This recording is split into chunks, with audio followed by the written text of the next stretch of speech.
Hi అండి, నమస్తే. నా పేరు శ్రీనివాసరాజు. నేను ఏపీ స్టేట్ రిజిస్టర్డ్ జియాలజిస్ట్ అండి.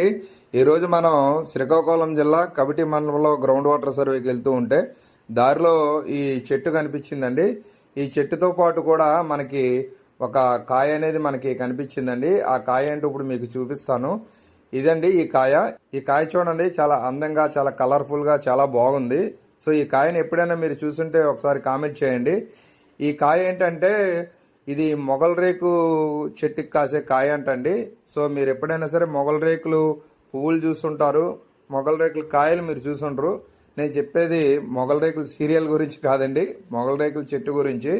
సో ఈ మొగల్ రేకుల చెట్టు అనేది, అంటే మొగల్ రేకులు అనేవి ఆడ చెట్టుకి మాత్రమే కాస్తాయంట. ఈ కాయ ఏమో మగ చెట్టుకి కాస్తాయంట. సో 100 ఆడ చెట్లు ఉన్న చోట ఒక్క మగ చెట్టు అయినా కనీసం ఉండాలంటండి, లేకపోతే మనకి ఆ ఫ్లవరింగ్ అనేది రాదంట.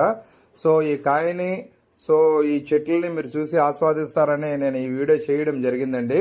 ఈ కవిటి మండలంలోని సరౌండింగ్ లో రైతు సోదరులందరూ కూడా వాళ్ళ పొలాల్లో చూడండి, మీరు చూసే విధంగా మనకు ఒక కంచి మాదిరిగా ఈ మొగల్ రేకుల చెట్లు వేయడం జరిగిందండి. సో వీటిలో ఏంటంటే వింటర్ సీజన్లో ఈ ఫ్లవరింగ్ వస్తాయంట. సో వింటర్ సీజన్లో వాటి యొక్క ఫ్లవర్స్ని వీళ్ళు మార్కెట్లో సేల్ చేసి కాస్త ఆర్థికంగా సో కొంచెం చేదోడు వాదోడుగా ఉంటుందంట వాళ్ళకి పంటలకు తోడు. సో ఇదండి ఈరోజు ఈ మొగల్ రేకు చెట్టు గురించి, కాయ గురించి మీకు చెప్దాం అనుకున్నాను.